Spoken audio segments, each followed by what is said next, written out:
गुरुर्ब्रह्मा गुरुर्विष्णुः गुरुर्देवो महेश्वरः गुरुः साक्षात् परं ब्रह्म तस्मै श्री गुरवे नमः। तस्मै श्री गुरवे नमः।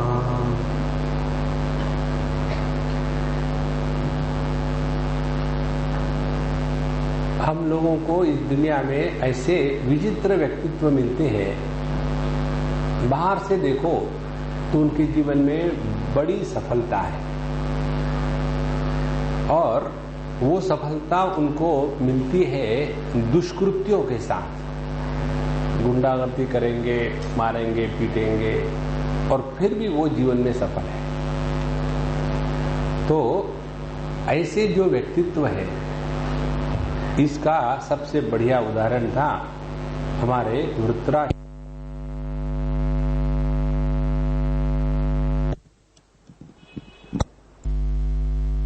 ऐसे सुंदर विचार भगवान की भक्ति के करें तो सवाल ये आता है कि ऐसा व्यक्ति कैसे हो सकता है? भगवान का भक्त भी हो, ऐश्वर्य से पूरा हो, लेकिन उसके कारतूस जो है वो सामाजिक दृष्टि से, हमारी दृष्टि से ठीक नहीं हो, तो उसका क्या कारण है? ये जब पूछा गया तब उसके उत्तर में सुखदेव जी महाराज परीक्षित जी को यह उपदेश करते हैं कि इसके बारे में मैंने जो अपने गुरुओं से सुना है वही तुमको सुनाता हूं कि यह एक राजा था शूरसेन देश में, जिसका नाम चित्रकेतु था। और यह चित्रकेतु सभी चीजों से परिपूर्ण था, लेकिन उसको कोई बच्चा नहीं होने के कारण दुखी था। तो उसने उस समय उनके यहाँ जो अंगिरा ऋषि आए थे उनसे ये बात कही, और ये बात कहने के बाद अंगिरा ऋषि ने उनको बहुत ही सरलता से पहले उपदेश किया। साधु संत जो उपदेश करते हैं वो ऐसा उपदेश नहीं करते, सुनो मैं तुमको उपदेश कर रहा हूं। सिखाने का सबसे बढ़िया तरीका ये है कि जिसको सिखाया जाता है उसको पता तक न चले कि उसको सिखाया गया। उसी प्रकार से सीखने का सबसे बढ़िया तरीका ये है कि आदमी सीख जाए लेकिन उसको पता तक न लगे कि वो सीख रहा है, तब जाकर के वह ज्ञान की निष्ठा होती है। तो अंगिरा ऋषि ने उस चित्रकेतु राजा से कहा कि अपि तेनामयं स्वस्ति प्रकृति नाम यथात्मना यथा प्रकृति भेदुक्तः पुमान् राजापि सप्तभिः आत्मानं प्रकृति शुद्धा निधाय श्रेयमाप्नुयात् राज्ञा तथा प्रकृतयोः नरदेवा हिताधयः। जिस प्रकार से यह जो राजा है वह गुरु, मंत्री, राष्ट्र, दुर्ग, कोश, सेना और मित्र इनके साथ ठीक रहे तो ठीक रह सकता है। इसमें से एक भी गड़बड़ी हो गई तो राजा का जीवन हमेशा सफल नहीं रह सकता। माने तुम अपने जीवन में ये रखो। उसके बाद उन्होंने कहा कि तुम्हारी जो पत्नियां हैं, तुम्हारे जो मंत्री हैं, प्रजा है, सेवक, व्यापारी, वे भी तो तुम्हारे ही अपने कंट्रोल में होंगे ना। माने ऐसा नहीं हो तो ऐसा करना चाहिए। इस प्रकार से उन्होंने उनको उपदेश दिया और फिर कहा कि तुम भले मुझे मत बताओ, लेकिन मुझे लग रहा है कि कुछ तुम्हें गड़बड़ी है। क्यों तुम्हारे मन में इतनी अशांति है? सब कुछ तो तुम्हारे पास है, फिर मन में अशांति क्यों?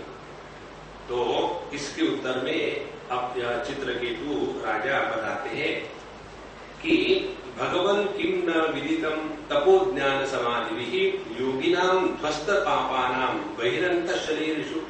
हे भगवान, आपने इतनी योग धारणा की, तपस्या करी है, तो क्या आपको मालूम नहीं? सभी आपको चीजों को मालूम है, क्योंकि आपके सभी पाप नष्ट हो गए।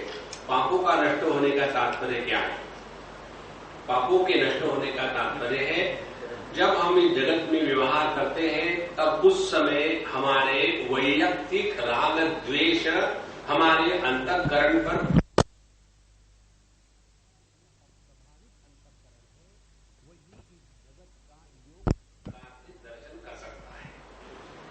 जैसे हमने आपको शायद उदाहरण दिया हो, कोई पिता है और उसके लड़की की शादी करनी है, तो वो शादी के बाद उसके सर पर जब चढ़ी होगी तो जहां भी जाएगा, जहां से भी बात करेगा, दिमाग में वही बात चलती रहेगी कि कहीं अच्छा लड़का मिल जाए, कोई अच्छा पहचान का है क्या।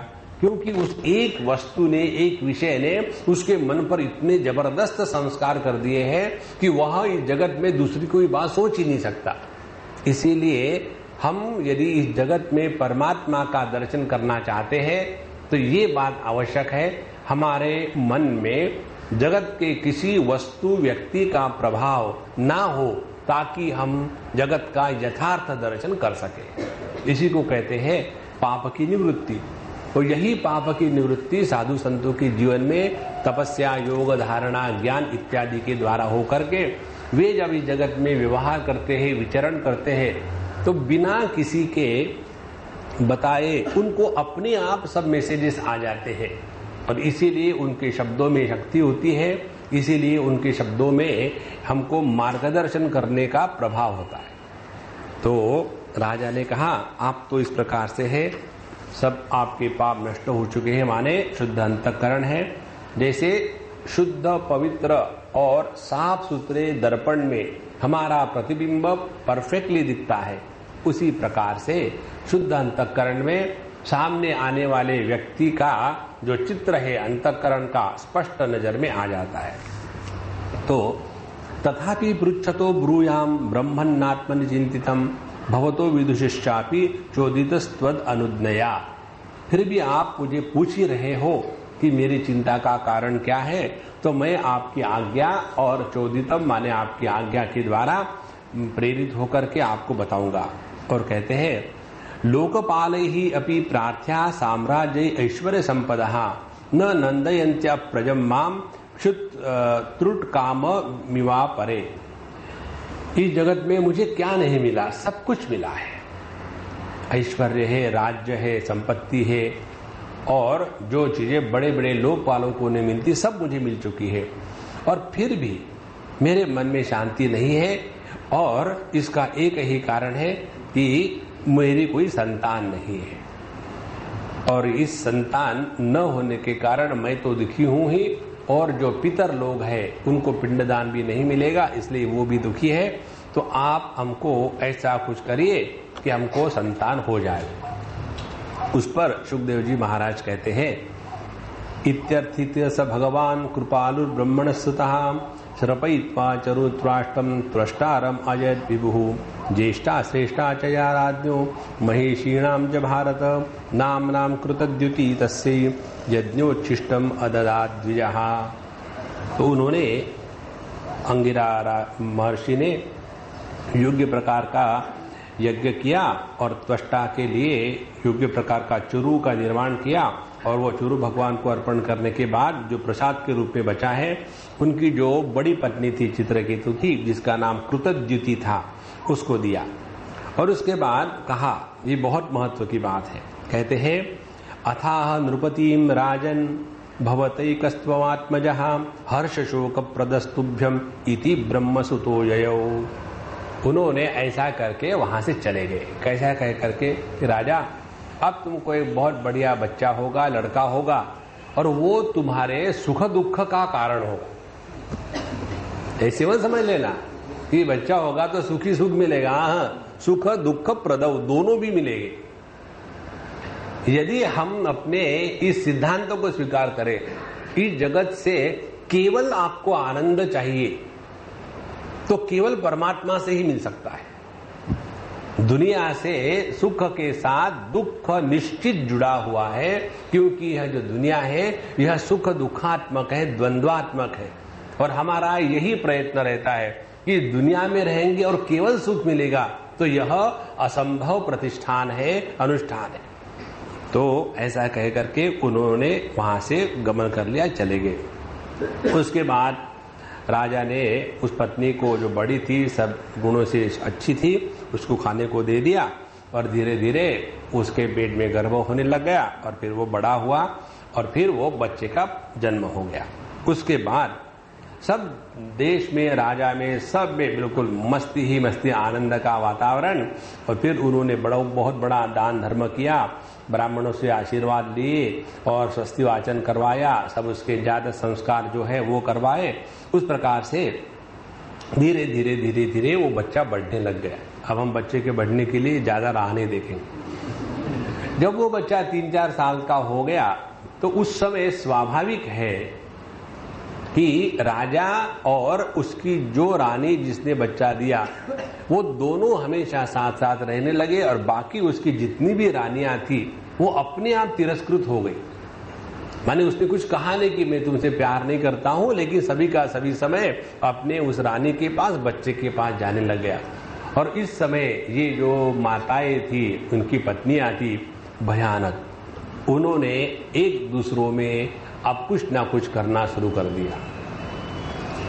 यह जो स्त्री का मन है उसको भगवान भी नहीं समझ सकता। वो जितना प्रेम करेगी, जितना समर्पण करेगी, जितना त्याग करेगी, उतना पुरुष नहीं कर सकता। लेकिन यही उसकी क्षमता यदि गलत कार्यों में लग जाए, और वो गलत कार्य विशेष रूप से होता है दूसरी स्त्री के प्रति, जितनी एक स्त्री को पुरुष मदद कर सकता है उतनी एक स्त्री को दूसरी स्त्री मदद नहीं करती, कभी नहीं।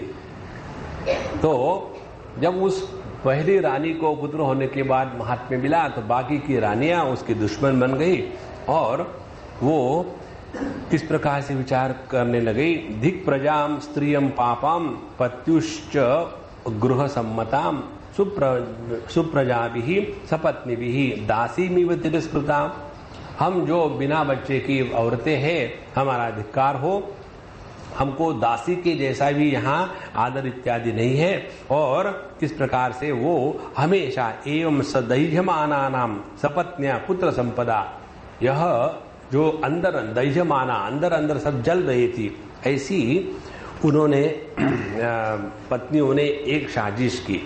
और साजिश क्या की, विद्वेष नष्ट मतया स्त्रियो दारुण चेतसहा, द्वेष के कारण जिनकी मति समझ नष्ट हो गई है और दारुण चेतसहा अत्यंत क्रूर स्वभाव की वो हो गई। और उस समय गरम ददुहु कुमाराय दुर्मर्षा नृप्रतिम प्रति, फिर उन्होंने उस बच्चे को जहर पिलवा दिया और उस बच्चे को मार दिया। देखो कहां तक व्यक्ति का द्वेष ले जाता है। और देखो भैया एक बात समझ लो, आपको हमने कई बार बताया है, जब तक हमारे हृदय में जगत में किसी के भी प्रति, किसी भी देश के प्रति, काल के प्रति, वस्तु के प्रति, व्यक्ति के प्रति, कर्म के प्रति, मजाक में भी द्वेष होगा, तो ऐसे द्वेष युक्त अंतःकरण में परमात्मा का अवतरण नहीं होता। हमेशा जब आप भगवान के सामने जाते हो, महात्माओं के सामने जाते हो, यही एक मांगना कि भगवान हमारा अंतःकरण इतना शुद्ध कर दो कि जगत में किसी के भी प्रति हमारे मन में द्वेष ना हो। कल मैं एक ईमेल का रिप्लाई दे रहा था तो एक अम्मा ने लिखा, जिसने मुझे इतने कष्ट दिए उसको मैं कैसे भूल सकती हूं। और आप कहते हो अपने आर्टिकल्स में कि उसको त्याग देना चाहिए, मैं तो नहीं कर सकती। हमने लिखा मत करो और जिंदगी भर दुखी रहो। एक कॉमन सेंस है, जब तुम्हारे हृदय में जिसके प्रति द्वेष है वो जब प्रवेश करेगा तो तुमको शांति मिलेगी क्या? नहीं। और तुम स्वयं अपने शांति को नष्ट करने पर तुले हुए हो तो जगत की कोई भी शक्ति आपको सुखी नहीं बना सकती। इसीलिए किसी का द्वेष नहीं करना ये अपने पक्ष में फायदे की बात है। देखो,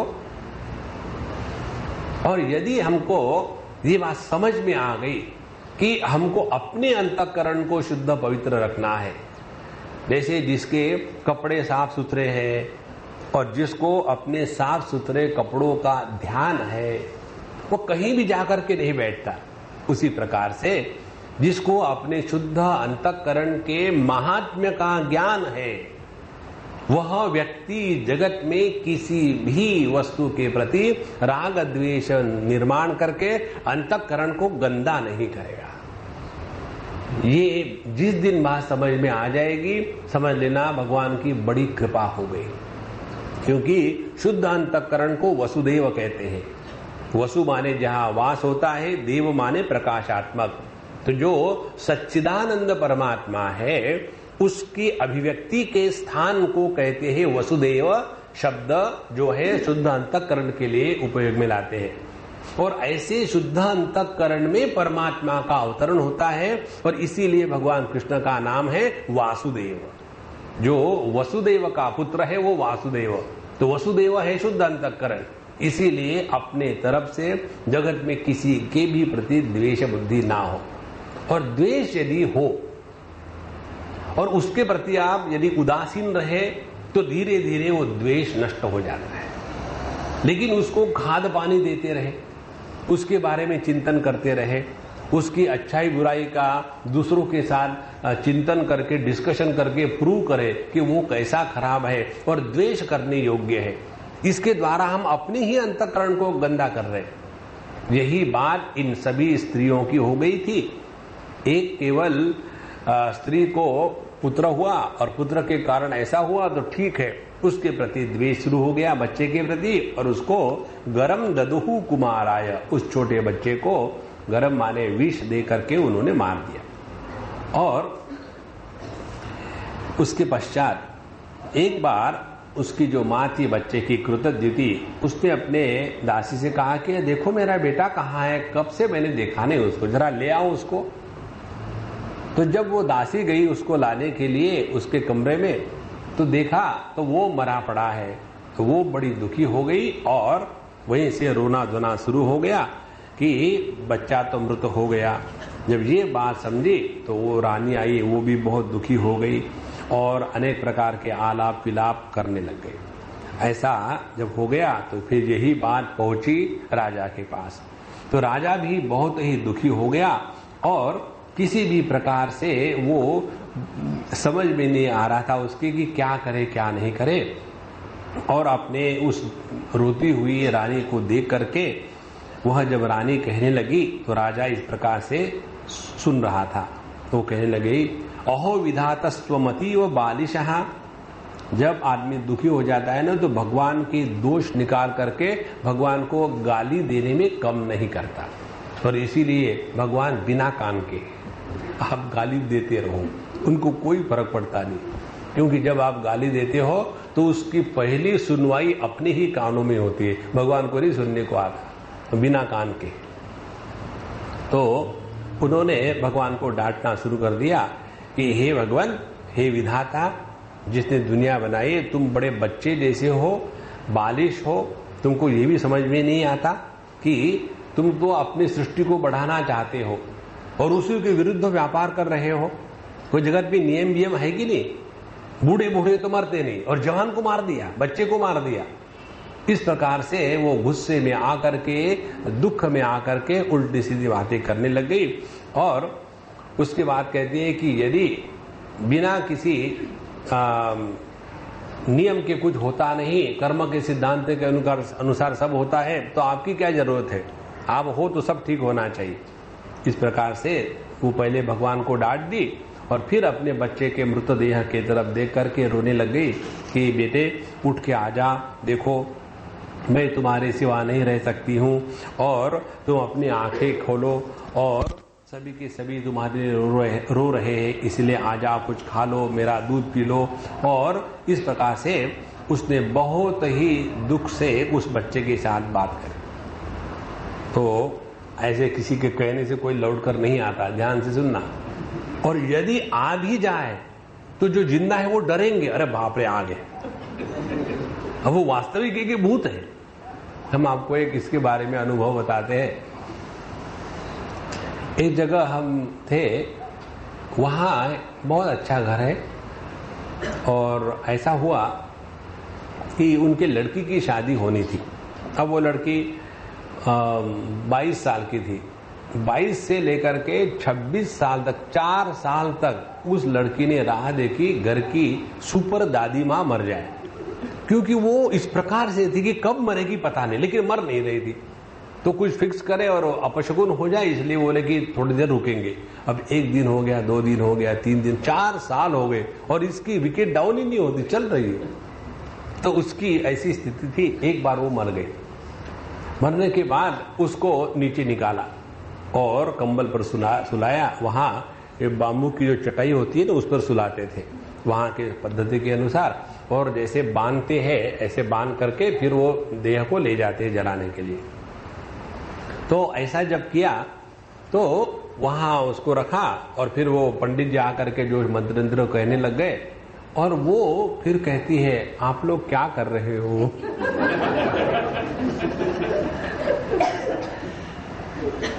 अब वो क्या कहेंगे कि चुप, तुम मरी हो, उठना मत।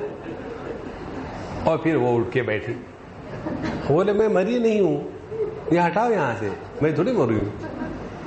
आप उसको उसी मां के रूप में स्वीकार करें कि कोई भूत प्रेत के रूप में स्वीकार करें। और उसके बाद फिर वो वहीं रही कितने दिन, उसके बाद वो 4-6 साल तक जिंदा रहे।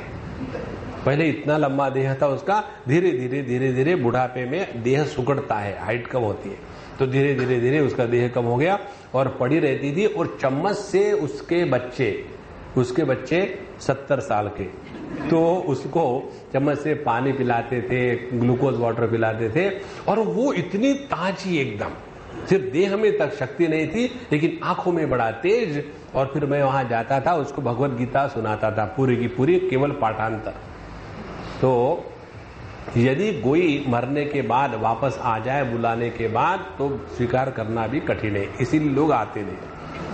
तो सुखदेव जी महाराज कहते हैं, इस प्रकार से जब यह चित्रकेतु की पत्नी विलाप कर रही थी और वो भी बड़े दुखी हो रहे थे, और सभी का सभी नगर भी बहुत दुखी हो रहा था। उस समय अंगिरा ऋषि और देवर्षि नारद, उन्होंने देखा कि यह राजा अत्यंत दुखी है, तो वो उनके पास पहुंच गए। साधु संत वो होते हैं जो दूसरे के दुख मिटाने के लिए इस जगत में विचरण करते हैं। उनके एक शब्द मात्र से, स्पर्श मात्र से हमारे हृदय को शांति, प्रेम मिल जाता है। तो ये पहुंच गए, और पहुंचने के बाद अब 15वां अध्याय शुरू होता है। श्री शुकोवाच, सुखदेव जी महाराज कथा जारी रखते हैं। कहते हैं, उचूतुर्मृतकोपान्ते पतितम मृतकोपमम। वहां चित्रकेतु राजा उस बच्चे के शव के पास शव के जैसा गिर गया, और उस समय महर्षि अंगिरा जी और नारद जी उनको समझाने लगे कि देखो, कोयम स्यात् तव राजेंद्र भवान जमनुशोचति त्वं चास्य कतमः सृष्टौ पुरे दानी मत परम। अब ये सब हम लोगों को उपदेश है, जरा ध्यान से सुनो। इस भागवत का अध्ययन, श्रवण, अध्यापन करने के बाद परीक्षित जी के जीवन से मृत्यु का भय समाप्त हो गया था। जिसके अंतःकरण से मृत्यु का भय समाप्त हो जाता है, उसको परमात्मा की प्राप्ति हो गई। आदमी जीवन में दुखी होता है मृत्यु के कारण नहीं, मृत्यु के कारण दूसरे दुखी होते हैं। गतासु न गतासुश्च नानु शोचन्ति पंडिता, गलत समय पर मर गए, इनको मरने को भी ठीक से समय नहीं मिला, हमेशा परेशान करते आए, तो दूसरा दुखी होता है। हम लोग दुखी होते हैं मृत्यु के भय से। तो इस मृत्यु के भय को निकालने के लिए ही पूर्ण यह भागवत महापुराण का प्रयोजन है। इसीलिए यहाँ की जो जो कथा इत्यादि आती है, उसका प्रभाव, परिणाम हमारे समझ पर हो जावे, तब जाकर के हमने इसका श्रवण किया है। अन्यथा हमने केवल टाइम पास किया। कल हम गए थे किसी के यहाँ खाने के लिए, और वहां ऐसी दुनिया भर की बातें होती रहती है। तो वो सज्जन ने हमसे पूछा कि स्वामी जी, स्पिरिचुअलिटी और बिजनेस दोनों को साथ साथ चलाना हो तो क्या करना पड़ेगा? तो हमने कहा स्पिरिचुअलिटी का बिजनेस खोल लो। बहुत सरल बात है और हो भी रहा है, ऐसे थोड़ी नहीं हो रहा, ये बताने की जरूरत नहीं है। तो आपका स्पिरिचुअल बिजनेस चलेगा तो पैसे भी कमाओ, भगवान का नाम भी लो। यहां स्पष्ट कहा है, हम लोगों ने देखा है, भागवत की कथा के लिए किसी भी प्रकार के पैसे का, द्रव्य का संचय करना, संग्रह करना, पैसा इकट्ठा करना, ये महापाप है, ऐसा बताने के बाद भी वही करते हैं। धन्य है भगवान की लीला। तो यहां इस उपदेश का तात्पर्य है हमारे समझ में बदल आ जाए।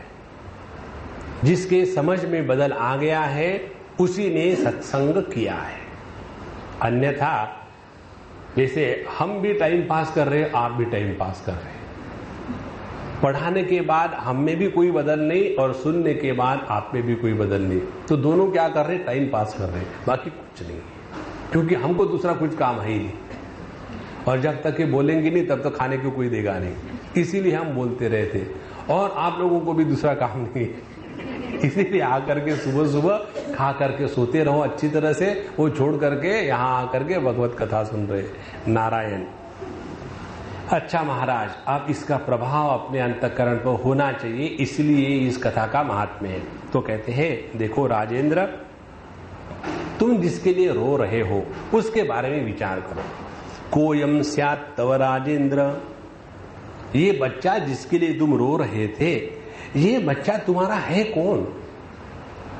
जन्म के पहले तो था नहीं तुम्हारा कोई, मृत्यु के बाद भी तुम्हारा कोई नहीं है, तो इन बिटवीन जो आया है इसको तुमने अपना पकड़ लिया है। अब देखो, ये बड़ी विचित्र बात है। एक हमारी अम्मा है, उस पे एकदम इतना बदल आ गया है। वो हमारे पास आई, बहुत पुरानी बात है, 7-8 साल के, 10 साल के पहले की आई, और उसको कोई बच्चा विच्चा था नहीं, तो अपने पति के साथ आई। उसके पति को कहा कि तुम बाहर चले जाओ। फिर मेरे पास बैठी और रोना धोना शुरू। स्वामी जी बच्चा बच्चा छोड़ो, हम नहीं कहेंगे। बोले आप कह दो। मैं नहीं कहूंगा। क्यों? है ना, हमारी मर्जी।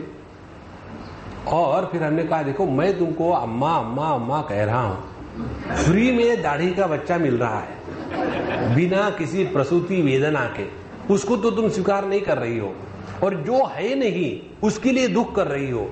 इससे बढ़कर के और क्या मूर्खता हो सकती है? तो बोले फिर? हमने कहा फिर क्या, मैं तो तुमको मां कहता हूं, अब तुमको मुझे असल में सिंसियरली पुत्र के रूप में स्वीकार करना है। लेकिन स्वामी जी मैं तो आपसे छोटी हूं। ऐसे मुझे प्रॉब्लम नहीं, आपको क्यों प्रॉब्लम है? देखो, और उसके पश्चात उसके मन से भगवान ने यह पुत्र प्राप्ति का जो विष था एकदम निकाल दिया। अब वो इतनी धारणा ध्यान में लगी है और उसको इतनी सुंदर सुंदर अनुभूति आती है। ये यदि अपने जीवन में हुआ तो जाकर के सत्संग का प्रभाव। तो उन्होंने कहा कि जिस पुत्र को लेकर के तुम रो रहे हो, तुम्हारा है कौन ये, और तुम भी उसके कौन हो, और इसका तुम्हारा अगले जन्म में थोड़ी संबंध रहने वाला है। यथा प्रयांति संयांति स्रोतो वेगेन वालुकाः संयुज्यन्ते वियुज्यन्ते तथा कालेन देहिनः। जैसे पानी के बहाव में बालुओं के जो छोटे छोटे कण होते हैं वो इकट्ठा आते हैं और फिर बिखरते हैं, उसी प्रकार से हम यह काल के प्रभाव में बहने वाले सभी जीव इस जगत में एकत्र आते हैं और फिर बिखर जाते हैं। अब देखो, हम सब लोग यहाँ आकर बैठे हैं, अब किसको मालूम है किसके बारे में कि कब हम कहाँ जाएंगे, क्या करेंगे। व्यक्ति के जीवन में कब किस प्रकार से परिवर्तन, बदलाव और जीवन के दिशा में फर्क आएगा, किसी को कुछ पता नहीं। ये ऐसे ही चल रहा है। उसी प्रकार से हम लोग जगत में आते हैं, मिलते हैं, बिछड़ते हैं, उसमें किसी से आसक्ति करना कोई मतलब नहीं। और ये बहुत सुंदर विचार है। यथा धाना सुवैधाना भवन्ति न भवन्ति च एवं भूतेषु भूतानि चोदितानि मीश मायया। जैसे एक बीज को बोने के बाद उसमें से दूसरा बीज निकलता है और फिर उन बीजों को बोने के बाद तीसरा बीज निकलता है, इसी प्रकार से यह जो जीव की परंपरा है माता पिता के माध्यम से एक देह की उत्पत्ति हुई। तो माता का देह, पिता का देह और पुत्र का देह, ये तो जैसे एक पेड़ से दूसरा पेड़, दूसरे पेड़ से तीसरा पेड़ निकला है, इसी प्रकार से अखंड चल रहा है। इसमें कौन अपना कौन पराया। अब देखो, ये यदि बात हमको समझ में आ जाएगी तो क्या होगा, हम सबके साथ बढ़िया से बढ़िया व्यवहार रखेंगे, लेकिन कहीं भी चिपकेंगे नहीं। चिपको आंदोलन जो शुरू किया है, उस चिपको आंदोलन को बंद कर देंगे। और इसलिए आगे कहते हैं, वयम च त्वयं च ये इमे तुल्य कालाश्चराचरा जन्म मृत्युर्यथा पश्चात प्रांगैवं अधुनापि भोः। हम आप सभी के सभी जितने जीव हैं, इस शरीर के पहले इस शरीर में नहीं थे, उसी प्रकार से मरने के बाद भी नहीं रहेंगे। तो क्यों इसको लेकर के इतना दुखी बनते हो। और आगे बताते हैं, जिस प्रकार से बच्चे खेलते हैं तो खेलते समय अनेक प्रकार की चीजों को, ये हमने देखा है समुद्र के किनारे, गोवा में लोग जाते हैं वहां वैकेशन के लिए, और वहां जाकर के क्या करते हैं, बच्चों को रेती में खेलने के लिए लगा देते हैं, और पति पत्नी कहते हैं हम जरा वॉक के लिए जा रहे हैं, बेटा तुम यहाँ खेलना, कहीं उधर उधर मत जाना। और वॉक के लिए क्या है, वो टॉक होता है, वॉकी टॉकी। जितने झगड़े हैं, तुमने ये कहा, तुमने ऐसा किया, उन्होंने वैसा किया, घुम घुमा करके जब थक जाते झगड़ा करते करते वापस आ जाते। आने के बाद बच्चे पूछते, मम्मी डैडी वॉक हो गया? हाँ बेटा, बड़ा it was a refreshing walk. वहां के वातावरण को खराब करके आ गए। जो पोल्यूशन कहते हैं ना, ये जो अपने एमिशन का पोल्यूशन है, उससे भी ज्यादा पोल्यूशन होता है दुर्विचारों का। उसके ऊपर किसी का ध्यान नहीं, केवल ये स्थूल पोल्यूशन में हम फंसे हुए। तो आने के बाद फिर बच्चों को निकलना है वहां से, तो क्या कहेंगे बच्चे अपने माँ, ठीक है चलना है ना, ठीक है। फिर दोनों दौड़ के आएंगे दूर से, और जितना वहां बनाया था उसको तोड़ डालेंगे कूद करके, उसमें भी आनंद है। उसी प्रकार से ये परमात्मा ये खिलौने की दुनिया बनाता है, और किसी को पैदा किया, किसी को मार दिया, उसको इससे ना लाभ है ना हानि है। लेकिन ये बात हम समझते नहीं और इसी में फंसे रहते हैं। और इसलिए इस देह का जब तक अभिमान है तभी तक हम अपने आप को इसके साथ रखते हैं, अन्यथा इस देह में रहने वाला जो देही है उसका किसी के साथ कोई संबंध नहीं। हमने आपको एक कहानी बताई थी, आपको याद होगी तो, एक राजा को उसके गुरु ने बताया कि अगला जन्म तुम्हारा सुअर का होने वाला है, और ऐसे ऐसे प्रकार का तुम्हारा ढांचा होगा, और यदि तुम्हारा मंत्री आकर के तुमको कान में बताएगा और तुम उसका त्याग कर दो तो फिर राजा हो सकते हो, तुमको उस योनि में जाना ही। ऐसे हुआ, मर गया राजा, बच्चे सुअर के रूप में पैदा हुआ, और 1 साल 1.5 साल के बाद मंत्री ने उसको पहचान लिया उस सुअर को, और उसके कान में जाके बोला कि राजन आपको याद है? बोले मुझे सब कुछ याद है, तुमको ने ये भी मुझे याद है, तो फिर चलो इस देह का त्याग करके फिर राजा बनो। बोले मुझे उस समय मालूम होता कि सुअर के देह में जो आनंद है, तो मैं उस समय गलत ऐसी बात कभी नहीं करता। तुम भी उस देह को छोड़ करके इस सुअर की योनि में आ जाओ, यहाँ कितना मजा है। देखो महाराज, जब तक के देह के साथ तादात्म्य है तभी तक मेरा तेरा का चक्कर है, और इससे तादाद में छुड़वाने के लिए ही तो सभी प्रकार चल रहे हैं। इस प्रकार से यह जो देह देही जितने विभाग है, ये केवल अपने देह देही विभागोयम अविवेक कृत पुरा जाति व्यक्ति विभागोयम यथा वस्तु निकल्पिता। जैसे वस्तु में अनेक प्रकार की कल्पना करते हैं कि यह ब्राह्मण है, क्षत्रिय है, वैश्य है, शूद्र है, यह महत्व का है, ये महत्व का नहीं है, यह अच्छा है, बुरा है। अच्छा बुरा कुछ नहीं होता। जो अग्नि बुरा होता है गर्मी के दिनों में, वही जाड़े के दिनों में बड़ा अच्छा होता है, और जो जाड़े के दिनों में कठिन होता है वही गर्मी के दिनों में अच्छा होता है। तो अच्छा है कि बुरा है, ये तो अपनी अपनी उपयोग के अनुसार की गई कल्पना है। शादी के पहले पत्नी अच्छी होती है, कंप्लीट द सेंटेंस। शादी के बाद पति अच्छे होते हैं, हाँ अच्छा। तो ये तो ऐसे ही चलता है, उसमें कोई मतलब नहीं, ये केवल अपने मन की कल्पना है। अब देखो, इस उपदेश के द्वारा हम लोगों को क्या समझना है? एक बात स्पष्ट समझ लो, अपने इस भागवत कथा की सफलता इसमें है कि हम सब अपने आप को देह से भिन्न स्वीकार करें और उसके अनुसार जीवन चलाएं। अन्यथा वही अपना, इसने ये कहा उसने वो कहा, ये मेरा घर ये तेरा घर, किसका घर क्या है कोई पूछता नहीं किसी को। यहां एक बार चले जाओ तो मरने की भी जरूरत नहीं, एक गांव छोड़ के दूसरे गांव में चले जाओ, फिर कोई पूछता नहीं। लेकिन हमको ऐसे लगता है सब कुछ यही है। जब तक कि ये नहीं होगा कि हम देह से व्यतिरिक्त है, तब जाकर के हमारा जो होराइजन है वो एकदम वाइड हो जाएगा। और फिर देखो जीवन का कैसा आनंद है, और उस आनंद के प्राप्ति के लिए ही तो ये हम सब प्रयोजन कर रहे हैं। इसलिए पहली बात स्वीकार करें, हम देह से भिन्न है, और इसी पर चिंतन करते रहो। इसका दूसरा प्रभाव ये होगा, यदि हम देह से भिन्न है तो अपन के जो बच्चे हैं वो भी तो देह से भिन्न है। हमने बच्चों को केवल देह बना के दिया है, उसमें रहने वाला जो टेनेंट है वो हमने थोड़ी बनाया है।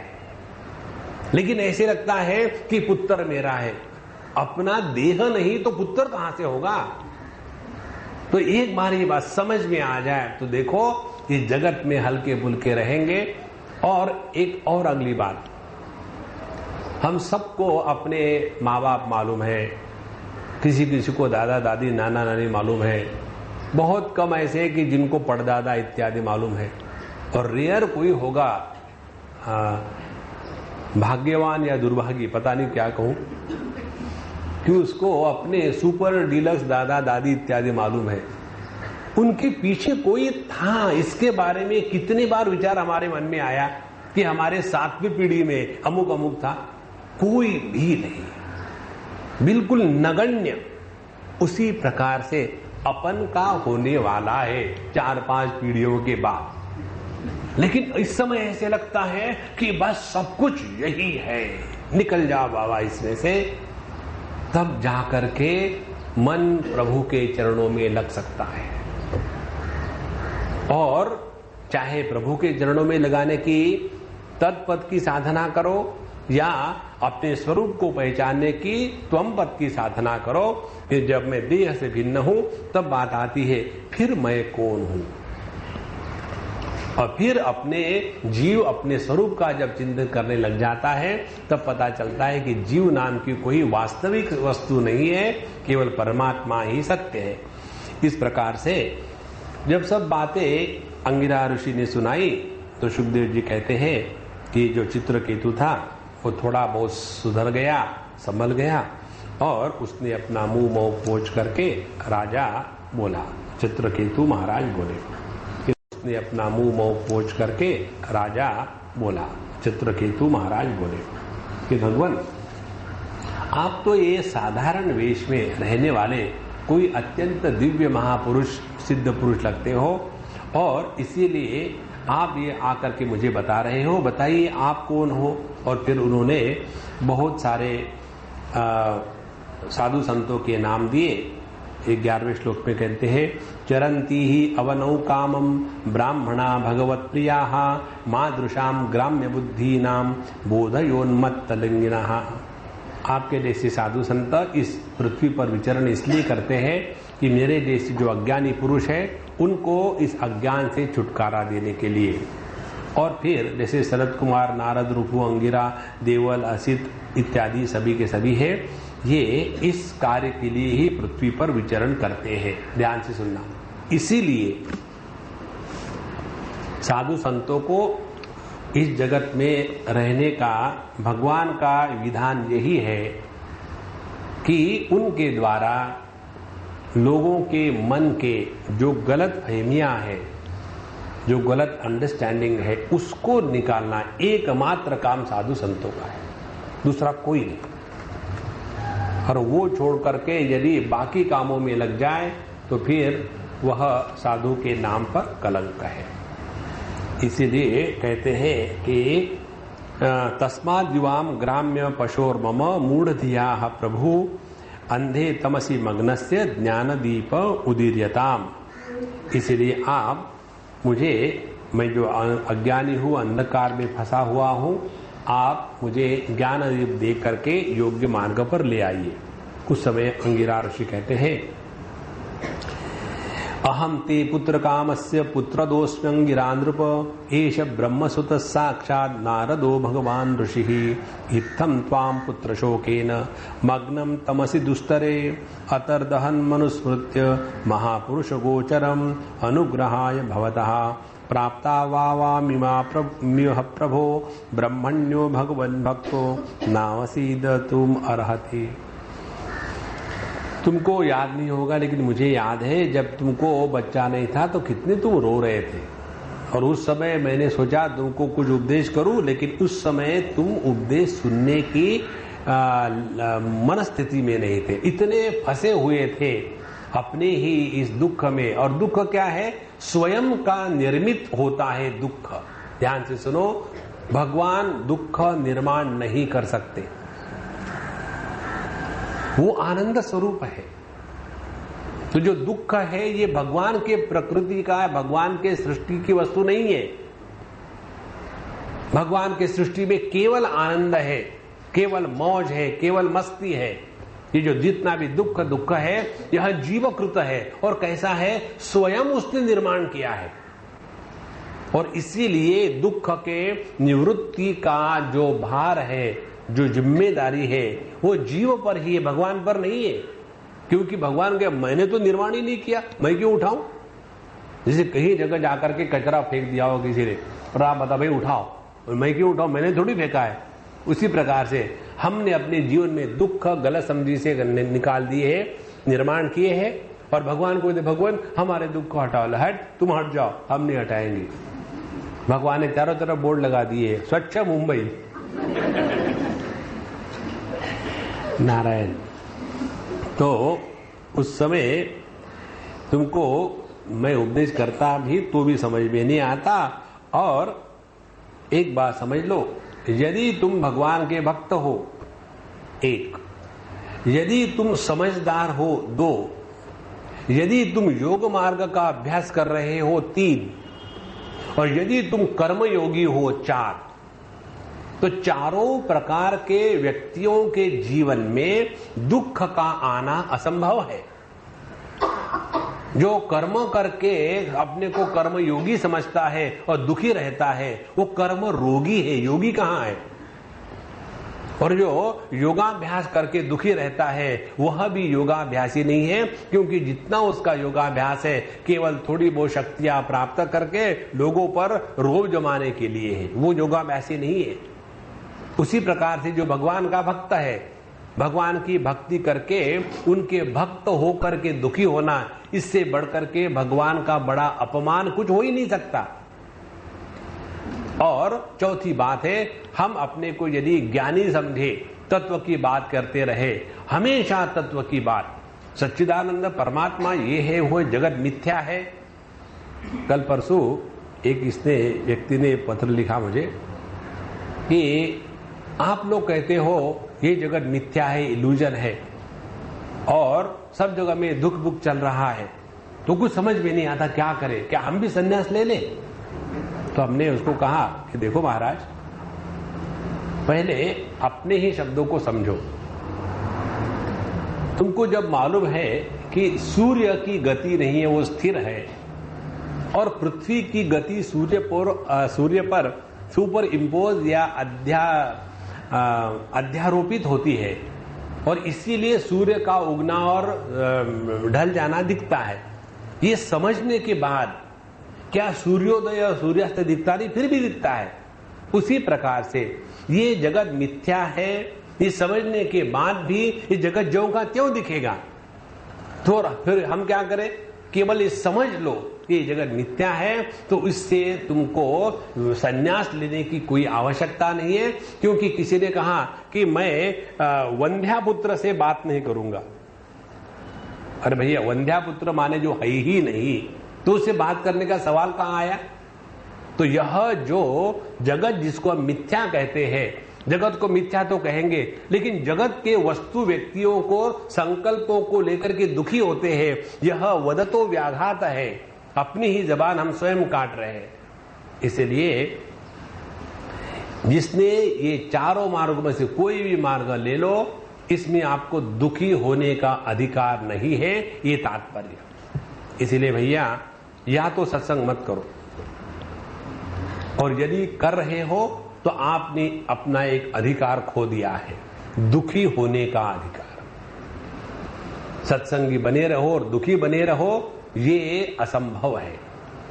इसीलिए अपने सत्संग का प्रभाव केवल एक ही होना चाहिए, और नित्य निरंतर हर हाल में प्रसन्नता ज्यों की त्यों बनी रहे, तब जाकर के सत्संग का प्रभाव है। अन्यथा छोटी मोटी चीजों को लेकर के हमेशा क्या करते रहे, कोई मतलब नहीं। उसके पश्चात उन्होंने कहा कि मैंने तुमको उसी समय कहा था कि ये पुत्र तुमको सुख दुख दोनों देगा। उस समय तुम्हें समझा नहीं और समझने की तुम्हारी लायकी भी थी नहीं। अब तुमने सब अनुभव कर लिया ना, बच्चा होने से कैसे दुख होता है। और यही बात आगे बताते हैं, एवं दारा गृहारायो विविध ऐश्वर्य संपदा शब्दादयश्च विषयाश्चला राज्य विभूतया महिराजं बलं कोशो भृत्यामात्म्या सुहृज्जनाः सर्वेऽपि शूरसेने मे शोकमोह भयातिदाः गंधर्वनगर प्रख्याः स्वप्नमाया मनोरथः दृश्यमाना विनार्थेन न दृश्यन्ते मनोभवाः कर्म विध्यायतो नाना कर्माणि मनसो भवन्। ये जो हमने तुमको बात बताई है, यही बात लागू होती है। अपने पुत्र के कारण जैसा दुख होता है, वैसे ही हमको दुख होता है अपना घर, अपने पति, अपने पत्नी और अपना अनेक प्रकार का ऐश्वर्य, भोग, विषय, जितनी विभूतियां हैं, राज्य है, अपना जितना बल है, संपत्ति है, अपने जो सगे संबंधी है, ये सभी के सभी हमारे दुख का कारण ही बनते हैं। इस जगत में एक भी ऐसा व्यक्ति नहीं है कि जो इनके द्वारा दुखित नहीं हुआ। अपने सबसे ज्यादा दुख का कारण है सगे संबंधी। और इसीलिए बाबा जी लोग, हमारे स्वामी नारायण संप्रदाय के जो साधु लोग होते हैं, उनको साधु कहते, स्वामी नहीं कहते। उन साधु लोगों के 5 नियम हैं और उनके नियमों को लेकर लोगों को दुख होता है। एक बार हमारे साथ 2-4 स्वामिनियां थी, जब यहाँ उनका चल रहा था वो एग्जीबिशन 1-2 महीने के लिए, उस समय हम प्रमुख स्वामी जी को मिलने गए थे। तो जहां उनको मिलने का सवाल आया, तुरंत लेडीज को कट कर दिया और हम अंदर चले गए। तो ये अम्माओं को बड़ा गुस्सा आया, ये कहा है कि स्वामी ये कौन सी स्पिरिचुअलिटी है, सिर का तिरस्कार करते, ये है वो है। और हम जाके आए, हमको बड़ा मजा आया। जब कोई अशांत होता है तो हमको बड़ा मजा आता है, टाइम पास हो जाता है। तो उन्होंने शुरू कर दिया, स्वामी जी बताइए क्या बात है, हमको क्यों नहीं आने दिया। हमने कहा देखो, हम हमारे घर में किसको आने दे, किसको आने दे, ये हमारी मर्जी। Who are you to challenge that. बोले नहीं, फिर साधु संतों के जीवन में हमने कहा देखो, उन्होंने ये नहीं कहा कि आप एक दूसरों से मत मिलो, उन्होंने स्वयं ये नियम धारण किए हैं। जो व्यक्ति साधना करता है, उसके जो नियम स्वयं धारण किए हैं, उसके ऊपर दुनिया का थोड़ा अधिकार होता है। जैसे हम मांस मच्छी नहीं खाते, हमको एक ने पूछा जी आप मांस मच्छी क्यों नहीं खाते, हमने कहा मर्जी हमारी। बोले नहीं ऐसा नहीं, कुछ कारण बताओ। ने कारण यही है, मर्जी हमारी, हम नहीं खाएंगे।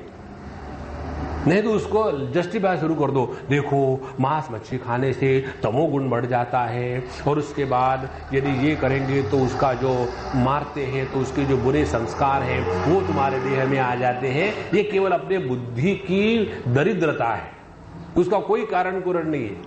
इस दुनिया में सुखी रहना है तो कारण कार्य के परे चले जाओ, ऐसा ही है, बस खत्म मामला। अन्यथा उसमें फंसे रहेंगे, दुखी होंगे। तो उनके 5 नियम है। 5 नियम ये है कि वो किसी भी स्त्री से बात नहीं करेंगे, देखेंगे नहीं इत्यादि।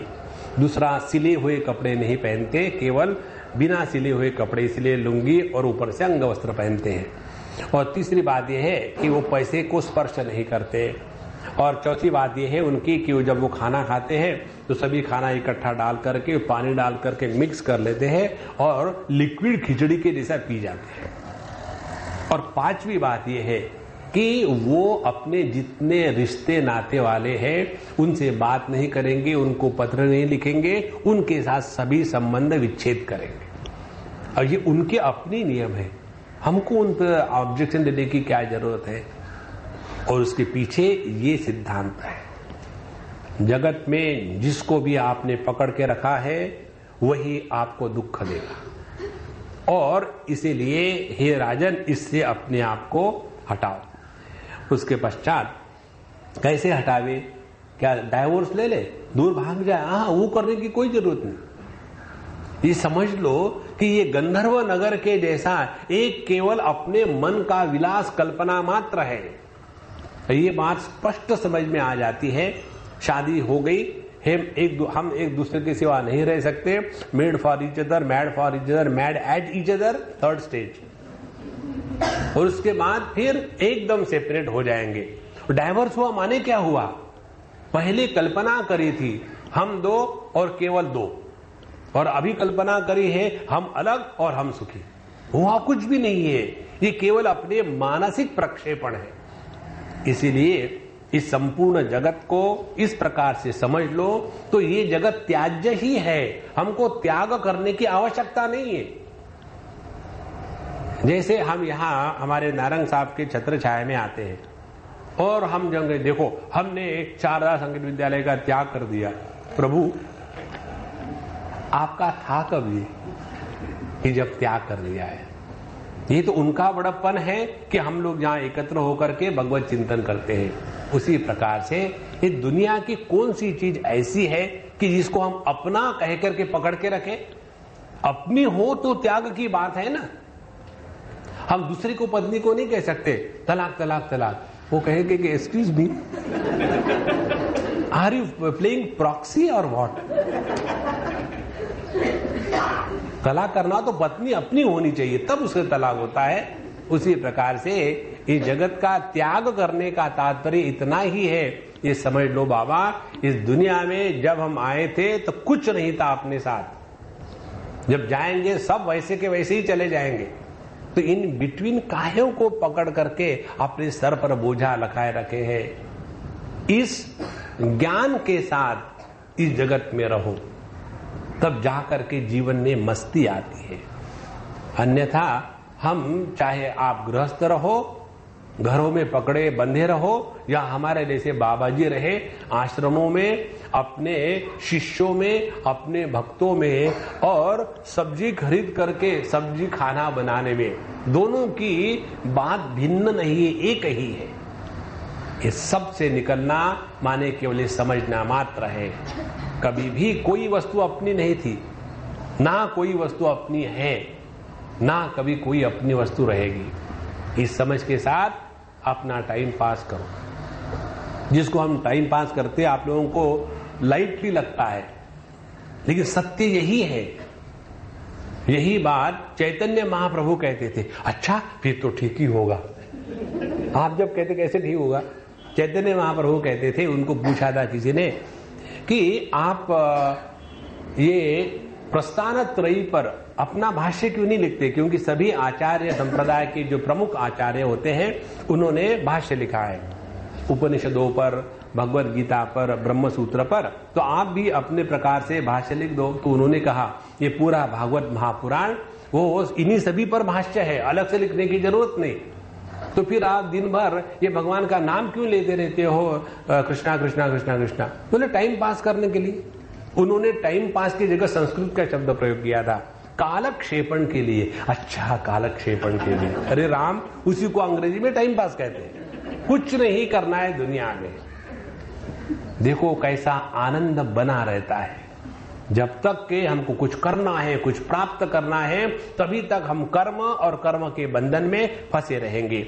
यही कहते हैं, अयम ही देहिनो देहा द्रव्य ज्ञान क्रियात्मकः देहिनो विविध क्लेश संताप कृत दुदात्रुतः। तो अनेक प्रकार के कर्मों में फंस करके हमको ये प्राप्त करना, वो प्राप्त करना है, और ये तब होगा जब हमने जगत के द्वैत को सत्य स्वीकार किया है। जहां द्वैत का अभाव हो गया, वहां कर्म, कर्म की प्रवृत्ति, कर्म से निवृत्ति, कर्म से प्राप्ति, कर्म से हानि, कर्म का महात्म्य, ये सब हमारे अंतःकरण से निकल जाएगा। और ऐसे व्यक्ति के जीवन में जो आनंद है उसको कहते हैं जीवन मुक्ति का आनंद। इसीलिए आप देखेंगे साधु संतों ने जगत में कितने जबरदस्त कार्य किए हैं, ये कभी भी उन्होंने क्लेम नहीं किया। कल्पना करो, संत ज्ञानेश्वर को भारत रत्न मिले, संभव नहीं है, क्योंकि वो संत है। इसलिए क्योंकि भारत रत्न प्राप्त करने के लिए आवश्यकता क्या है? मरो। और संतों को ने वो मरते नहीं, वो हमेशा उपलब्ध है। मुझे एक बार किसी ने पूछा था, अभी रिसेंटली सातारा गया था, तब, स्वामी जी ये जो भारत रत्न होता है ये हमारे साधु संतों को क्यों नहीं देते? तब मैंने उत्तर दिया था, हमने इसलिए नहीं देते कि उसके लिए फर्स्ट आवश्यकता है कि मरना पड़ता है, तो बेचारे साधु संत वो है, वो कभी मरते नहीं। अभी भी इन्हीं साधु संतों के शब्दों के कारण ही अपने देश का इतना सौंदर्य है। तो इस प्रकार से देवर्षि नारद जी ने कहा कि मैं तुमको एक मंत्र उपनिषद बताने वाला हूं। एताम मंत्रोपनिषदम प्रतीच्छ प्रयतो मम याम धारयन सप्तरात्रात दृष्ट्वा संकर्षणम प्रभुम। मैं तुमको मंत्रोपनिषद बताने वाला हूं, उसको तुम ग्रहण करो और 7 दिन यदि उसका तुम अनुष्ठान करो तो तुमको भगवान संकर्षण का निश्चित दर्शन होगा। और उन्हीं के आश्रय से जितने भी साधु संत हैं उन्होंने द्वैत भ्रम का त्याग कर दिया था, और इससे बढ़कर के जीवन में और कोई प्राप्ति नहीं है। द्वैत के भ्रम का त्याग कर देना यही परमात्मा की उपलब्धि है। ध्यान से सुनना, जिस ज्ञान में इदम भाव निर्माण होता है वह मानसिक ज्ञान है, और जिस ज्ञान में इदम भाव का निर्माण नहीं होता यह तत्व ज्ञान है। और यह तत्व ज्ञान अपना स्वरूप है। तत्व ज्ञान माने तत्व का ज्ञान नहीं। जैसे यह माइक है तो ये माइक का ज्ञान हो गया, तो इसमें जो माइक है वो जानने वाले से भिन्न हो गया। लेकिन मैं हूं यह ज्ञान अनात्म भाव का नहीं है। तो जिस ज्ञान में द्वैत का लांछन नहीं बना रहता उसी ज्ञान की प्रतिष्ठा को कहते हैं जीवन मुक्ति, और उसी उपलब्धि को कहते हैं परमात्मा की प्राप्ति। और यही परम पद तुम प्राप्त कर लोगे यदि इस उपनिषद का, मंत्रोपनिषद का अपने जीवन में ग्रहण करोगे तब। उसके ऊपर सुखदेव जी महाराज कहते हैं कि अथ देवर्षि राजन संपरेतम नृपात्मजम दर्शयित्वेति होवाच ज्ञाति नाम अनुशोचताम। नारद जी ने वो जो जीवात्मा राजकुमार के रूप में पैदा हुआ था उसको बुला दिया, और सबके सामने बुला करके उन्होंने उस जीवात्मा से कहा, देवर्षि नारद ने कहा, जीवात्मन पश्य भद्रम ते मातरम पितरम चते सुहृदो बांधवास्तप्ता शुचा तत्कृतया वृषम। तुम्हारे कारण ये तुम्हारे माता पिता, तुम्हारे भाई बहन, तुम्हारे सब जितने सगे संबंधी हैं, देखो कितने अत्यंत दुखी शोकाकुल हैं और संतप्त हो गए हैं। इसीलिए कलेवरम समाविश्य शेषमायु सुहृदृतः भुंक्ष्व भोगान पितृ प्रत्तान अतितिष्ठ नृपासनम। इसीलिए जीव, यह देखो तुम्हारा देह पड़ा हुआ है, इसमें तुम प्रवेश करो और तुम्हारी जितनी आयुष बची है वो पूरी की पूरी आयुष इसमें आकर के रहो और अनेक प्रकार के राज्य का भोग भोगो और तुम्हारे पिताजी ने जितना राज्य दिया है उसका तुम ग्रहण करो। नृपासन जो है सिंहासन, उस पर आकर के तुम बैठो। इस प्रकार से नारद जी ने उस जीव को कहा। अब जीव के विचार, ये जीव के विचार हम सबको धारण करने जैसे हैं। जीव उवाच, या जीव गीता कह लो। कस्मिन् जन्ममयी मह्यम पितरो मातरो भवन कर्म विभ्राम्यमाणस्य देवतीर्यन्द्रियोनुषु। आप मुझे कह रहे हैं कि ये मेरे माता पिता है, कौन से जन्म के? अभी तक पता नहीं मैंने कितने जन्म लिए हैं। कभी मैं पशु बना, कभी पक्षी बना, कभी मनुष्य बना, कभी देव बना, कभी गंधर्व बना, कभी कीड़े बना। इस प्रकार से मैं अपने कर्म के प्रभाव से अनेक योनियों में जाता जाता रहा और हर एक योनि में मुझे एक एक पेयर ऑफ पेरेंट्स मिलती गई। अब सवाल ये है कि जितने भी अपने सगे संबंधी वगैरह हैं, इनका हमारा संबंध उसी समय तक है जब तक देह के साथ तादात्म्य है। जहां देह के साथ तादात्म्य छूट गया तो कोई किसी का कुछ नहीं है। और जैसे उदाहरण देते हैं कि समझो हमारे पास कोई सोने की अंगूठी है और जरूरत पड़ी तो हमने बेच दी, तो वो वस्तु वहां चली गई। उसके बाद उस वस्तु के साथ हमारा क्या संबंध है? उसी प्रकार से जब तक देह के साथ तादात्म्य है तभी अपना पराया बंधु सखा जन माता पिता इसका महात्म्य है। जहां हमने अपने स्थूल देह के साथ तादात्म्य छोड़ दिया उसी क्षण से ना हमारी कोई माँ है ना हमारे कोई पिता है। यह जीव का भ्रमण अनंत काल से अपने कर्म के सिद्धांत के अनुसार चल रहा है। और इसीलिए कि मनुष्य के देह से रहने वाला सुवर्ण पक्का है, क्योंकि मनुष्य का देह तो 20, 25, 50, 100 साल में नष्ट हो जाता है, लेकिन परंपरा से जो चलती आती है सुवर्ण के आभूषण वो भी हमसे ज्यादा श्रेष्ठ है, क्योंकि वो टिके रहते हैं। और इसी देह को लेकर के हम अपने आप को किसी के साथ ममता से बांध लेते हैं। कोई अपना माँ है, कोई अपने पिता है, और ये गलत है। वास्तविक क्या है? यह जो जीव है नित्य है और अहंकार रहित है। और जहां ये जीव अहंकार रहित जीव गर्भ में जाने के बाद देह के साथ तादात्म्य करता है और उसी समय सब रिश्ते नाते निर्माण हो जाते हैं। जहां देह के साथ तादात्म्य छोड़ दिया फिर जीव अपने स्वरूप को प्राप्त हो जाता है। इस प्रकार से जो अखंड चल रहा है, तो यह जीव जो स्वयं प्रकाशित है, नित्य है, उसका ना तो जन्म है ना तो मृत्यु है। तो जन्म मृत्यु किसका हुआ? ध्यान से सुनना। जन्म मृत्यु हुआ केवल इस कल्पना का कि मैं यह देह हूं। देखो, और जब तक कि ये बात बनी रहेगी, मैं देह हूं, ये कल्पना बनी रहेगी, तभी तक अपने रिश्ते नाते माँ बाप इसका महात्म्य है। और हमने आपको जैसे बताया कि आध्यात्मिक उपलब्धि की जो पहली सीढ़ी है वो ये है कि अपने को जीव के रूप में स्वीकार करें। जहां जीव के रूप में स्वीकार करना शुरू करोगे, ध्यान से सुनना, तो आपको जगत में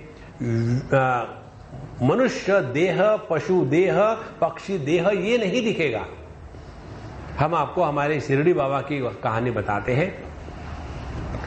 एक बार वहां से कोई शीप जा रहे थे, बहुत सारे, पूरा का पूरा उनका भेड़ियों का जानवर जा रहे थे।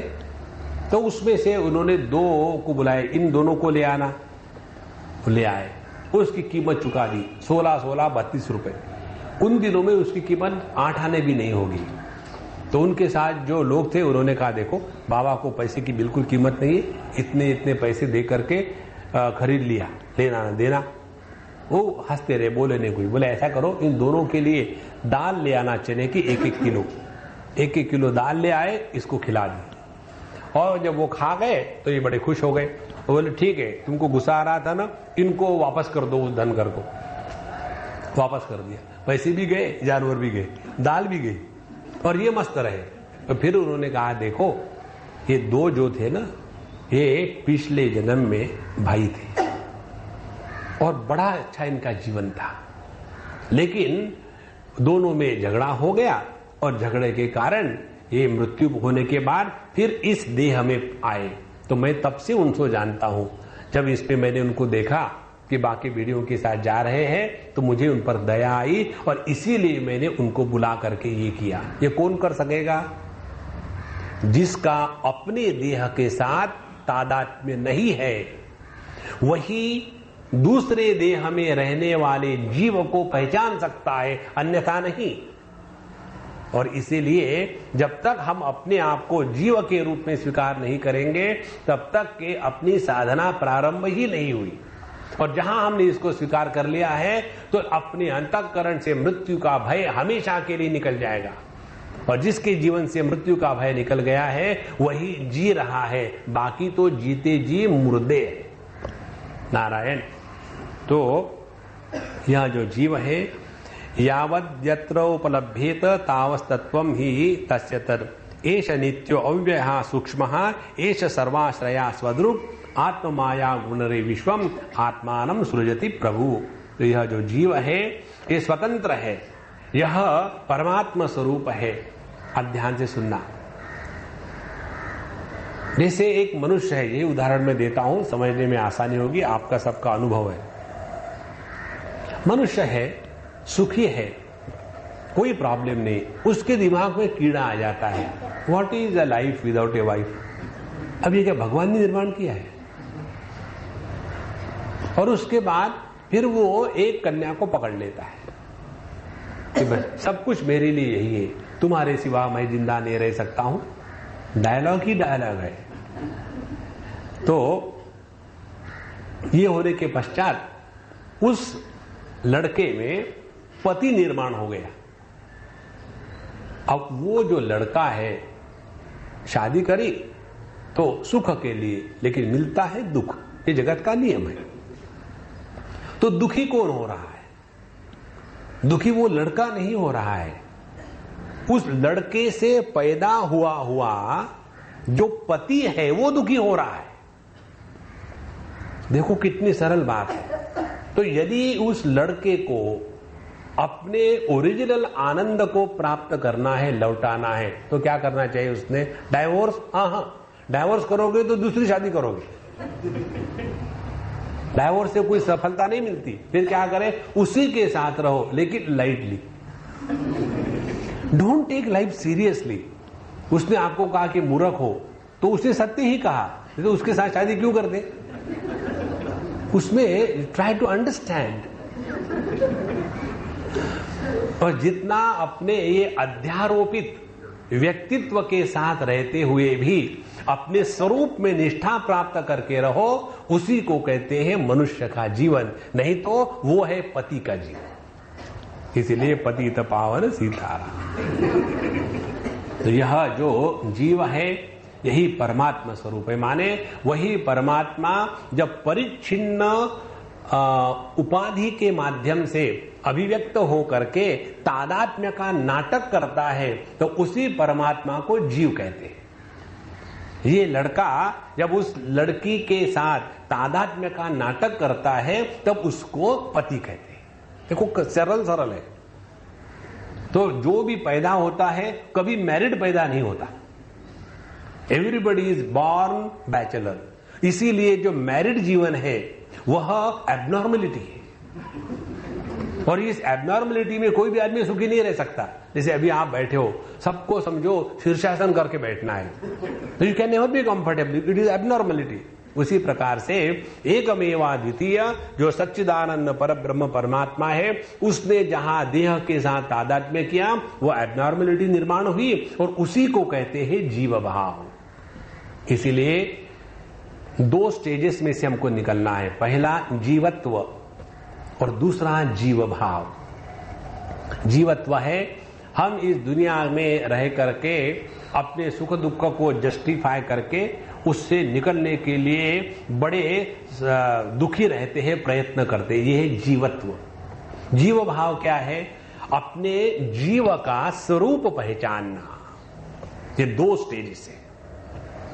जीवत्व समझो मैं किसी का पति हूं, पत्नी हूं, भाई हूं, बहन हूं, उसके कारण दुखी होता हूं, तो ये हो गया जीवत्व। और मैं देह के साथ तादात्म्य करके, अपने मृत्यु की कल्पना करके, दूसरों की कल्पना करके हमेशा डरा डरा रहता हूं, ये है जीव भाव।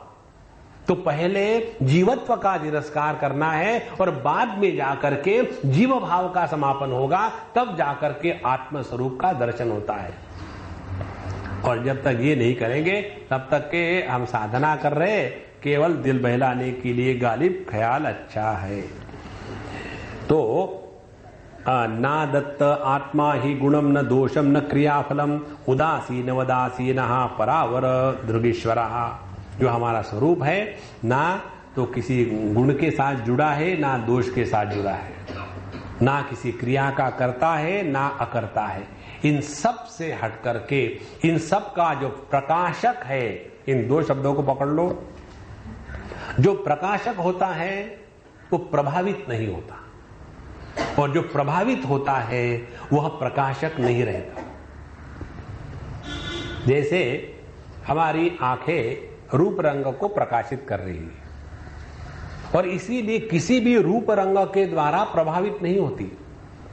यदि हमारी आंखें रूप रंग के द्वारा प्रभावित होगी, समझो हमने पीला रंग देखा और आंखें प्रभावित हो गई, तो क्या होगा? सभी के सभी जॉन्डिस हो गया। लेकिन ऐसा नहीं होता। वही बात है मन की। मन में अच्छे भी विचार आते हैं, बुरे भी विचार आते हैं, और इसीलिए मन किसी भी विचारों से प्रभावित नहीं होता। तो जो प्रकाशक मन है वह अपना स्वरूप है, जो प्रकाशक आंखें हैं वो अपना स्वरूप है, और इन सब को प्रकाशित करने वाला जो शुद्ध चैतन्य परब्रह्म परमात्मा है वह अपना स्वरूप है। वो किसी के भी द्वारा प्रभावित नहीं होता। यह अप्रभावित, स्वयं प्रकाशित और स्वतंत्र जो अस्तित्व है वही अपनी असलियत है। हमारा जितना ध्यान इस तत्व के तरफ रहेगा तो कोई वंदो कोई निंदो, कोई कैसे कहो रे, राम सांगे प्रीत बांधी होत जैसे होत रे। भगवान से प्रेम करना माने अपने स्वरूप के तरफ अपनी दृष्टि को ले जाना। भगवान को पहचानना माने भगवान को आत्म रूप से जानना। भगवान के लिए कर्म करना माने हमने कर्मयोग का अनुष्ठान किया है, और प्रकृति को जीत करके स्वरूप में निष्ठा प्राप्त करना माने हमने योगाभ्यास किया है। किसी भी मार्ग से चलो, पहुंचना है उसी स्थान पर। सुखदेव जी महाराज आगे इस कथा को बढ़ाते हैं, कहते हैं इति इत्युदीर्घगतो जीवो ज्ञातयस्तस्य ते तदा विस्मिता मुमुचु शोकम छित्त्वात्म आत्मस्नेह श्रृंखलाम। इस प्रकार से बोलने के बाद जीवात्मा वहां से चला गया, और वो चलने के बाद जितना भी इन लोगों के मन में स्नेह का बंधन था वो टूट गया, और उसके मरने का भी शोक जाता रहा। उसके पश्चात उन लोगों ने उस देह का जो शव पड़ा हुआ था उसका योग्य प्रकार से संस्कार इत्यादि कर दिया, और धीरे धीरे उनके अंतःकरण से शोक मोह निकलने लग गया। और ये जो बाकी के रानियां थी उन्होंने ये दुष्कर्म किया था, उनको भी बड़ा पछतावा हुआ, तो उन्होंने कुछ अनुष्ठान इत्यादि करके प्रायश्चित्त कर्म करके वो यमुना जी के तट पर जाकर के उन्होंने बाल हत्या का प्रायश्चित्त किया। उसके बाद यह जो अंगिरा और नारद जी है, इनके ये कहने से इस चित्रकेतु की जो विवेक शक्ति थी वो जागृत हो गई, और विवेक शक्ति जागृत होने के कारण उन्होंने तुरंत जहां जहां अपने आप को बांध रखा था उसका त्याग कर दिया, और फिर वह भगवान का इस उपदेश को लेकर के बहुत प्रसन्न हुआ। और उस नारद जी ने कौन सा उपदेश किया था, अब ये उपदेश इसके नीचे आता है। ओम नमस्तुभ्यं भगवते वासुदेवाय धीमहि प्रद्युम्नाय अनिरुद्धाय नमः संकर्षणाय च नमो विज्ञानमात्राय परमानंदमूर्तये आत्मा रामाय शांताय निवृत्तद्वैतदृष्टये आत्मानंदानुभूत्यैव न्यस्त शक्त्युर्मये नमः ऋषिकेशाय महते नमस्ते विश्वमूर्ते। उन्होंने भगवान के संपूर्ण रूप का चिंतन करके उसको अपना नमस्कार अर्पित किया। ये सभी का सभी जो है ये मंत्रोपनिषद है और इसमें भगवान के सगुण साकार निर्गुण निराकार इस तत्व का वर्णन है और प्रत्येक वर्णन के बाद उनको मैं नमस्कार करता हूं ऐसा कहा है। अब देखो, भगवान के तत्व का चिंतन करना माने हम अपने ही तत्व का चिंतन कर रहे। ध्यान से सुनना, जब कोई हमारी बात करता है तो कितना आनंद आता है, वैसा ही आनंद जब भगवान की बात करने में आने लगेगा तब समझ लेना मैं और परमात्मा इसका जो भेद है ये धीरे धीरे कम होने लग गया है। भक्तों के हृदय में भगवान की कथा कीर्तन सुनकर के जो आनंद आता है, हृदय द्रवित हो जाता है, आंखों से आंसू चलते हैं, देह रोमांचित हो जाता है, उनकी जो वाणी है गिरा है गदगद हो जाती है, इसका एक ही अर्थ है, उनका अपने प्रकृति से अपने देह मन बुद्धि इससे धीरे धीरे अलगीकरण शुरू हो गया है और उसी के कारण प्रभु का स्मरण दर्शन यही आत्मज्ञान की पराकाष्ठा है। इस प्रकार से यह जो उपनिषद है उसमें भगवान के बहुत ही सुंदर वर्णन किया है। जैसे कहते हैं यस्मिन्निदं यतश्चेदं तिष्ठत्येपि जायते मृण्मयेष्विह मृज्जास्ति तस्मै ते ब्रह्मणे नमः। जिस प्रकार से मिट्टी से घट उत्पन्न होता है, मिट्टी में रहता है, फिर मिट्टी में चला जाता है, उसी प्रकार से यह संपूर्ण सृष्टि जिससे निकली है, जिसमें है और जिसमें विलीन हो जाती है, उस परमात्मा को हम नमस्कार करते हैं। तो धीरे धीरे इस प्रकार से उन्होंने यह उपनिषद का ग्रहण किया अंतःकरण में। उसके बाद की बात हम कल देखेंगे और यहाँ पूर्ण करते हैं आज का प्रसंग। ओम पूर्णमदः पूर्णमिदं पूर्णात् पूर्णमुदच्यते पूर्णस्य पूर्णमादाय पूर्णमेवावशिष्यते। ओम शांति शांति शांति। हरि ओम। श्री गुरुभ्यो नमः। हरि ओम।